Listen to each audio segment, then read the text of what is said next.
সবাইকে শারদীয় শুভেচ্ছা। আজকে মহানবমী। তো আজকে একদম শেষ অঞ্জলি ছিল।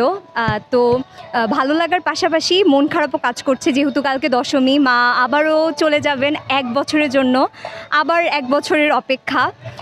আমরা মায়ের কাছে আজকে প্রার্থনা করেছি যাতে আমরা ধর্ম, বর্ণ নির্বিশেষে সকলেই শান্তিতে থাকতে পারি। মা যেন সকলকে ভালো রাখেন এবং সকলের মঙ্গল করেন। সবাইকে সবাইকে শারদীয় দুর্গাপূজার শুভেচ্ছা। এইটা তো যেহেতু হিন্দুদের সবচেয়ে বড় উৎসব, এটা আমাদের জন্য, আমরা সবাইও এটার প্রতি একটা, আমরা মুসলিম হিসেবেও আমাদের জন্য এটা একটা মানে আনন্দ আর কি, যে ফ্রেন্ডের সাথে পূজা দেখতে যাব। এটা এক ধরনের মজা আর কি, যেটা হয়তো সবাই সব বয়সে করে। তো অফকোর্স আমি সবাইকে করব ফ্রেন্ডলি এনভায়রনমেন্ট। সো সবাই যাতে এসে একবার দেখেছে, লাইক সব ধর্মের বিভিন্ন লাইক এক্সপিরিয়েন্স নেওয়া আর কি, ছোট করে।